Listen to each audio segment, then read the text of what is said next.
Hi everyone, I'm MaryAnn. I'm a visual artist and voice coach from Singapore, currently in Singapore, and welcome to another installment of my weekly vlog series, Live Your Dream. So this is a place where I share what I've learned and am learning in my journey as an artist, as a voice coach, as a person who is creating a life around what I find truly meaningful and fulfilling as a purpose for me, and making some of my dreams come true. And I hope that whatever I've shared and will share helps you and encourages you and inspires or motivates you in your journey. Maybe give you some clarity about exactly whatever it is that you're going through right now in your journey of pursuing your dream. So if you have any questions, feel free to ask them in the comments, or you can directly message me through any one of my social media links, which are in the write-ups attached to these videos.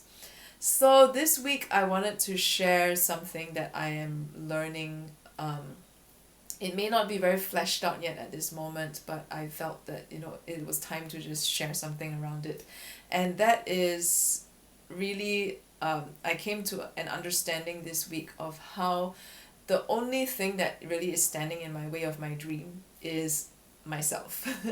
So as much as I would love to, put the blame on like all kinds of external circumstances, the real truth of the matter is that whatever it is that you are pursuing in your life, whatever it is that you're really, that you really want to go after, whatever is holding you back from that, a lot of times it really comes back down to you and you alone.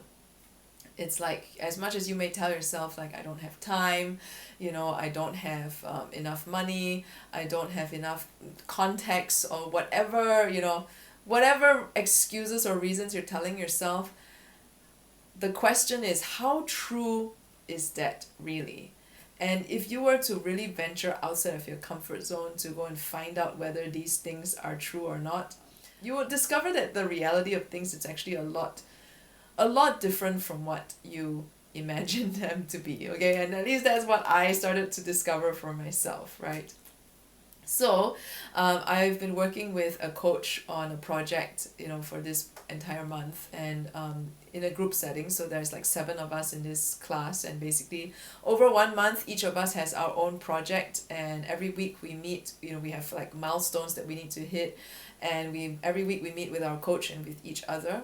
And we check in to see where everyone is at. And basically I decided to use this opportunity to install another Dream Tree mural right here in Singapore. Now I know that it's not that it's not possible to do a mural within a month. It is totally possible. But in Singapore, because we have to get permission from certain government bodies to get a permit and to be allowed to paint paint on public walls. Realistically speaking, I knew that a month would not be possible to actually complete the mural, but at the very least I can start the ball rolling and get a wall confirmed and start the process of applying for permission to paint it. So the hard part for me in this project then is actually putting myself out there to go find out, whose wall can I paint, and how do I go about the process of getting the permission. Especially since also because this mural project of mine is also a community one, where I want people to be painting something that represents their dreams, and it will be part of the artwork itself. So it's not as simple as just like, okay, this is a design and I'm going to paint this. It's something that is kind of collaborative, and that I want people involved in it as well. So this is something that really pushes the boundaries of my comfort zone. And at this very early stage right now, my objective was just to find a wall. And one of the things that has stopped me for the past year from actually continuing this project, even though I have been stranded in Singapore because of COVID, is I just kept telling myself that in Singapore it's so troublesome to do street art. Like, street art is not widely accepted here, people are not going to appreciate it. And I basically gave myself all these reasons, external reasons, to hold myself back from not actually pursuing this opportunity. When I really look back at it now, I could have very simply viewed this as a way of gathering data. And that's what has been helping me get through the past week, when I go, to the community centers in the neighborhoods to ask about painting walls in their neighborhood, I'm basically, and then, all these usual things come up to stop me, right? And I basically started to tell myself, you know what? It's okay if you don't have to paint a wall in this neighborhood. You're just going in to ask for information. You're just gathering data. Like, it doesn't need to turn into anything, but at the very least, you will know something that you didn't know before. And that really helped me to just move forward and go through with it, because like one of the days that I went to this neighborhood, because it had, based on what I saw online, it had a lot of street art there. And I went to this neighborhood and I realized it was like, really not, I was not feeling it. And just because it has street art there doesn't mean that I have to do a mural there. And I kind of decided that, I'm not feeling this place. I think I'm just going to get out of here. And I'm standing right outside the community center office and I'm deciding to just walk away. And I went, wait, stop. Like, you're already here. Like, even though you don't want to paint a mural here, at least just go talk to them and find out what, just gather data. Just find out whatever it is that you don't know, so that you're not just trapped in your own mind of thinking that things are a certain way when the reality could be something completely different. So I went into the office and I told the person at the reception, I'm an artist, I want to paint a mural here, who do I talk to? And she said, let me get the person in charge. And suddenly I'm talking to someone who is in charge of like the community arts aspect of the neighborhood, and I'm just like, whoa, I did not expect that I would be put directly in touch with someone who was like in charge of all this. And then from talking to her, I realized that there were many other nuances that went into a project like this, that there were actually many other players involved. It's not as simple as just going through them. But I wouldn't have known that if I didn't even go into that office and talk to them, because all the other neighborhoods I went to, because I basically did the same thing, I just went to the community center to ask, they all told me different things. So that's something that, suddenly I went from like thinking that things were a certain way to realizing that there were a lot more options and possibilities than I had previously thought.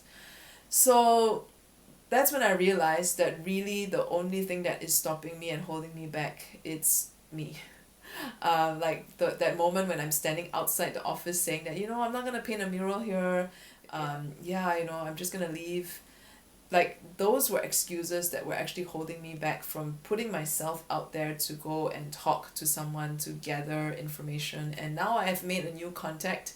And possibly maybe in the future we might work together, I don't know, but at least that possibility opens up.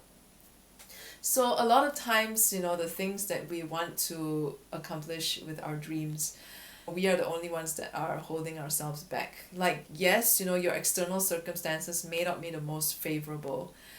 You might live in a country where it doesn't support the kind of dream that you have or the kind of industry that your dream is in. Maybe you're like in a very small town or a small village and the art scene is not really vibrant there, if let's say you're an artist. The thing is, are you going to let that stop you? Like, every time we're thrown a curveball that comes from external circumstances, like for me, this neighborhood, like in the middle of nowhere, like, oh, I don't think I want to do a mural there. When we're thrown a curveball like this, we immediately have a judgment towards it and a judgment towards how things are. And a lot of that judgment is based on our past experiences. And a lot of times our limited knowledge around that area, or impressions we may have gathered from conversations from other people, but then it's not the real truth of the situation, it's not the reality of the situation. And if we were to choose to stay inside what we think we already know of it, that actually becomes something that stops us. That becomes something that justifies why we should continue to stay in that comfort zone, why we shouldn't venture out of it. And then as a result, we don't push past the fear, we don't push past the boundaries we have already set for ourselves. And then because of that, we don't really grow. Because of that, our dream doesn't get a chance to move forward. And And then we are stuck, and we know we're stuck, and then we get frustrated, and it's like, oh, why am I stuck? And then you start thinking that, oh, maybe this dream is not for me after all. And next thing we live in a very noisy world, right? We're constantly bombarded by content, by other people's social media happenings. And next thing you know, you have decided that, okay, this dream is not that important. I'm gonna do this other thing instead. So yeah, it's a very tricky process sometimes, depending on how much of these barriers that you have within yourself. But what I want to encourage you today is that a lot of times, our dreams are really just waiting for us right outside our comfort zone. And I'm not saying that, you must jump into the deep end of the pool and start like, throwing yourself out there in a very huge and crazy way, because sometimes that's also not the best way forward, depending on your personality and how well you adapt as well. But I'm just saying, what is the first small thing that you can do? What is that first step that you can take right here and right now? What is that one thing you can impact or change that is already right there in front of you? And figure out how are you going to make that thing happen. And if it is still something that seems, too scary and too big, break it down even further, because the moment you break it down into a much smaller step, you'll find that the barriers to actually doing that becomes a lot less. If you have enjoyed today's video, subscribe to my channel. And if you have any questions, feel free to ask them in the comments, or you can also directly message me. And yeah, I would love to hear from you and whatever it is that you are struggling with in your journey towards your dream, so that I can make a video to share what I've learned around that. And I will see you next week.